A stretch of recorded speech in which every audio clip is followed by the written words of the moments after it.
Uncle जी, मैं आपकी लड़की से बहुत प्यार करता हूँ और मैं उससे इतना खुश रखूंगा जितना आप अपने द्वारा खोजे गए लड़का उसे इतना खुश नहीं रख पाएगा, क्योंकि मैं उसके लिए जान तक दे सकता हूँ। और आप अपनी लड़की से पूछ लीजिए कि मुझसे ज़्यादा प्यार करने वाला उसे कोई मिल ही नहीं सकता है। ये बात एक लड़का होता है जिसका नाम फराज होता है। वो एक हॉस्पिटल के आईसीयू में पड़े एक शख्स से कह रहा होता है और इस दरमियान वो लड़की साथ खड़ी रहती है उस लड़के की। लेकिन वो व्यक्ति जो कैंसर से पीड़ित होता है और हॉस्पिटल के आईसीयू बेड पर भर्ती रहता है, जब इस तरीके की बात वो लड़का उस व्यक्ति से कहता है तो यकीन मानिए फराज नाम सुनकर उसके खून खौल जाते हैं। लेकिन वो अब करे तो क्या करे, क्योंकि उसकी बेटी भी उसके साथ खुश नजर आती है। साथ ही वो एक लेटर देता है और उस पर उस व्यक्ति के उसी हालात में कुछ दस्तखत कराता है और कहता है कि मैं इससे शादी जरूर करूँगा। और ये कहते ही वो पिता बेहद दर्द भरी आवाज़ से कहते हैं कि ठीक है बेटा, तुम मेरी बेटी को खुश रखोगे, मेरी बेटी भी तुम्हारे साथ रहेगी, लेकिन इस बात का जिक्र ना कहीं किसी रिलेशन में करना और ना ही किसी रिश्तेदार को बताना जब तक तुम दोनों एक दूसरे से शादी नहीं कर लेते हो। और यही कहते हुए वो व्यक्ति उस चिट्ठी पर उस शख्स से कुछ सिग्नेचर कराता है और उसके बाद वो दोनों वहां से चले जाते हैं। नमस्कार दोस्तों, मेरा नाम आर्यन मिश्रा है और जुर्म के वर्चस्व की कहानी में आज की जुर्म की कहानी बेहद दर्दनाक है, क्योंकि महज संपत्ति के लालच में न सिर्फ लोग इतना नीचे गिर जाते हैं जिसके बारे में कहना भी मुश्किल है, और तो और दोस्तों, ये जो लव जिहाद का ट्रेंडिंग चल रहा है आजकल, जिसमें एक शरीफ घर की लड़कियों की अपने जाल में लोग फंसाते हैं और फिर एक एक कर उन्हें किस तरीके से इस्तेमाल करते हैं, इस पूरी कहानी को हम आपसे उससे पहले मैं कहानी शुरू करूं, एक छोटा सा निवेदन, कृपया चैनल को सब्सक्राइब, वीडियो को लाइक और वीडियो को ज़्यादा से ज़्यादा शेयर जरूर कीजिए। इस कहानी की शुरुआत उस वक्त से होती है जब एक फराज नाम का लड़का होता है जिसे पहली नज़र में एक लड़की पसंद आती है जिसका नाम नीतू होता है। और नीतू देखने में इतनी खूबसूरत और हसीन होती है और ख़ास तौर से वो एक बहुत बड़े घर से भी होती है। तो ये देखने के बाद ऐसा लगता है फराज को कि काश मैं इस लड़की को अगर अपने जाल में फंसा लेता और इससे शादी कर लेता तो बैठे बैठाए मुझे तकरीबन 20 करोड़ रुपए का संपत्ति मिल जाता। और वो इसी चक्कर में नीतू का पीछा करना धीरे धीरे शुरू करता है।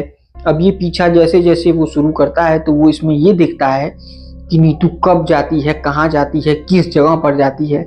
इन सब चीज़ों को वो धीरे धीरे फॉलो करते हुए नीतू के करीब आना शुरू कर देता है, क्योंकि उसे पहले से पता था कि नीतू की जो संपत्ति है वो तकरीबन 20 करोड़ रुपए के आसपास है। तो इस संपत्ति के चक्कर में अब फराज ने धीरे धीरे साजिश रचना शुरू कर दिया।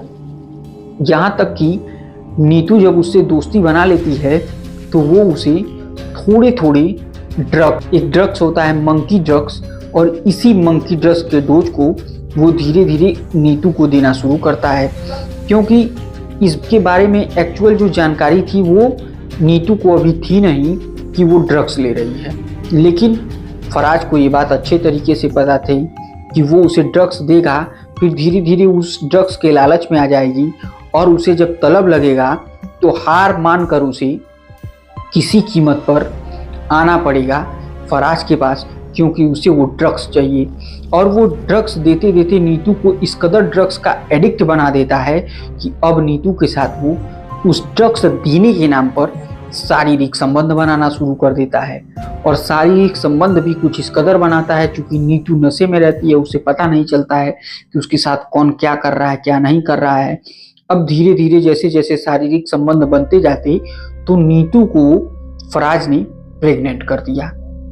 अब जब नीतू प्रेग्नेंट हो जाती है तो उसकी को कुछ समझ में नहीं आता है। वो अब इस बात को लेकर परेशान हो जाती है कि वो अपने घर में बताए कैसे।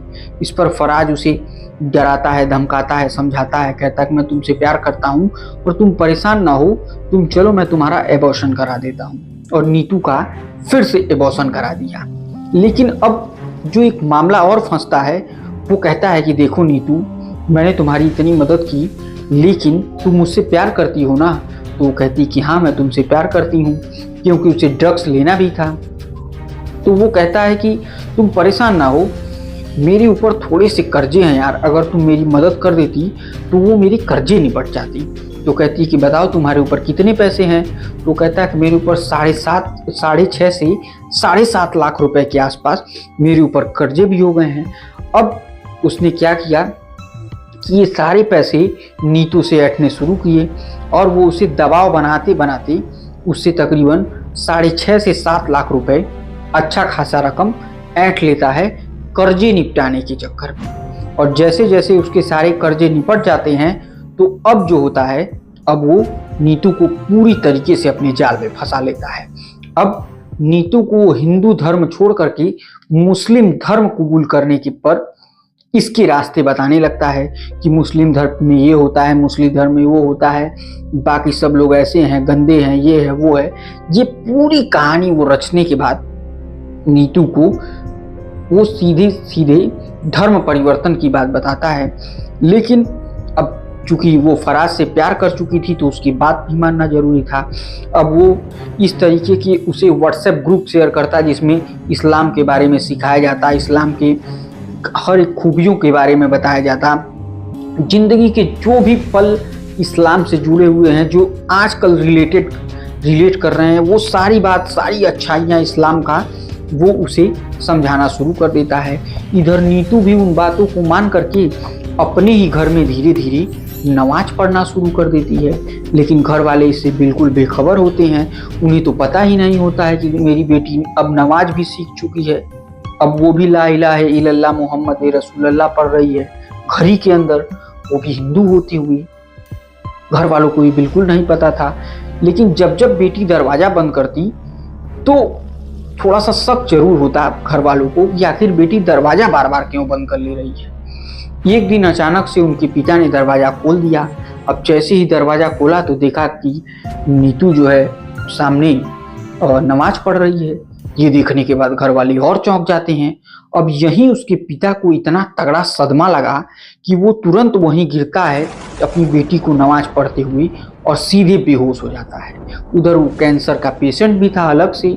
अब वो हॉस्पिटल में जाकर भर्ती हो जाते हैं, क्योंकि उनको इस बात का इतना गहरा सदमा लग जाता है कि वो अपने आप को रोक नहीं पाते हैं। वो सोच नहीं सकते थे कि उनकी बेटी इस कदर मुस्लिम धर्म में बिलीव करेगी, एक हिंदू होते हुए भी। और जब उन्हें आईसीयू में भर्ती कराया जाता है, तो अगले दिन नीतू अपने प्रेमी यानी फराज के साथ उसी हॉस्पिटल में पहुंचता है। और जब हॉस्पिटल में पहुंचता है तो सबसे पहले प्रणाम करने के बाद यही बात बोलता है कि मेरा नाम फराज है और मैं आपकी लड़की से बहुत प्यार करता हूँ। मैं इसे आजीवन इतनी खुशियाँ दूंगा कि शायद आप जिस बेटे को खोजेंगे इसके लिए वो नहीं दे पाएगा। और साथ ही साथ वो उनके हाथ में एक चिट्ठी देता है, एक लेटर देता है और उनको समझाता है कि देखिए, आप इस चिट्ठी पर साइन कर दीजिए ताकि हम अच्छे से उसे आगे की भी तालीम दे सकें। और अपने वो जाल में फंसाने के लिए उसको सारी वो चीज़ें बताता है जिसकी वजह से वो भविष्य में फंसे ना।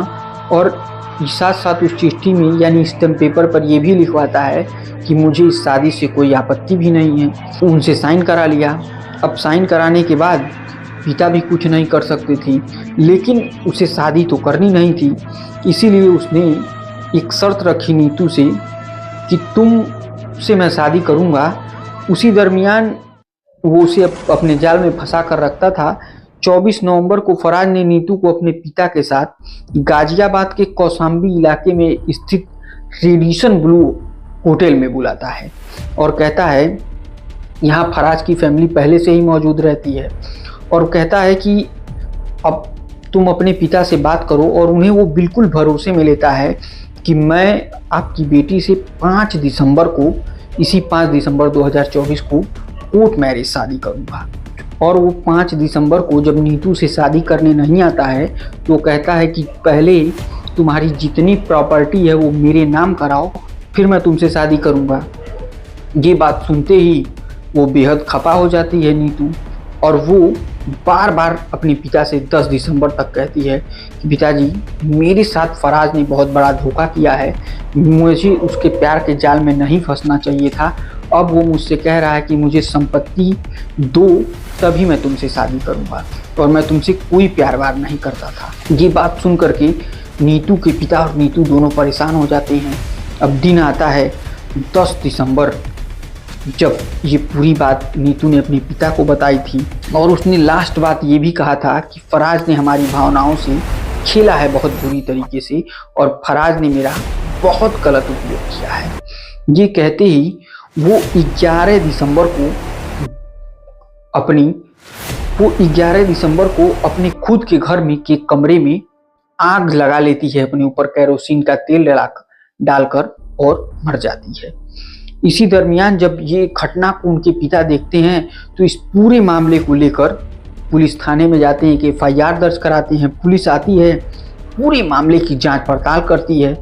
अब जांच पड़ताल में तफ्तीश में मौत का जब मामला सामने निकल कर आता है तो पता चलता है कि मरने से पहले नीतू ने तकरीबन 120 बार फराज को कॉल किया। जब उसने कॉल नहीं उठाया तो उसने वॉइस मैसेज भेजा कि देखो, अब तो मैं अपनी जान देने जा रही हूँ, लेकिन याद रखना तुमने मेरे साथ बहुत गलत किया। तुमने मुझे अपने जाल में फंसा करके मुझे को इस तरीके से इस्तेमाल किया जिसके बारे में मैंने सोचा भी नहीं था। और यही सब कहते हुए ये वॉइस मैसेज छोड़ने के बाद वो अपने ऊपर केरोसिन की तेल डालती है और आग लगाकर अपनी जान दे देती है। पुलिस पूरे मामले की जांच पड़ताल करती है। जांच पड़ताल में व्हाट्सएप की एक ग्रुप जिसमें इस्लाम धर्म के बारे में सिखाया जाता था, मुस्लिम धर्म के बारे में हर वो बात की जाती थी, इनमें चैट रिकॉर्डिंग, वॉइस मैसेज, धार्मिक ग्रंथों के बारे में पढ़ना, सिखाना, बताना और लोगों को काफिर बताना, इस तरीके की सारी जो चीज़ें होती हैं अपने धर्म की बड़ाई फराज उसे बताता रहा और बार ये समझाता रहा कि तुम्हारे हिंदू धर्म अच्छा नहीं है और सिर्फ तुम्हारे लिए इस्लामिक धर्म ही सबसे अच्छा रहेगा। ये सब करने के बाद जब उसे वो पैसे नहीं मिलते हैं, उस संपत्ति में अधिकार नहीं मिलता है, तो आखिरकार उसने दूध में पड़ी मक्खी की तरह निकाल कर बाहर फेंक दिया, जिसकी वजह से आखिरकार एक होनहार और अच्छी लड़की को अपना जान देना पड़ा। तो ये थी दोस्तों आज के जुर्म की वर्चस्व की कहानी। उम्मीद करते हैं इस कहानी से आपने खास तौर से लड़कियां को जरूर सुनना चाहिए और जीवन में एक चीज़ सीखना भी चाहिए कि किसी के ऊपर विश्वास उतना ही जितना करने लायक हो। जिसे आप नहीं जानते हैं उसके ऊपर विश्वास करने की भी इस ज़माने में ज़रूरत नहीं है। तो उम्मीद करते हैं दोस्तों जैसे इस लड़की ने जान दिया उससे आप बहुत बड़ी सीख लेंगे। और अगर ये कहानी पसंद आए तो कृपया चैनल को सब्सक्राइब, वीडियो को लाइक और वीडियो को ज़्यादा से ज़्यादा शेयर करिए। हो सकता है कि आपके एक शेयर करने से की वजह से किसी लड़की की जान बच जाए। तब तक के लिए मुझे दीजिए इजाज़त। जय हिंद, जय भारत।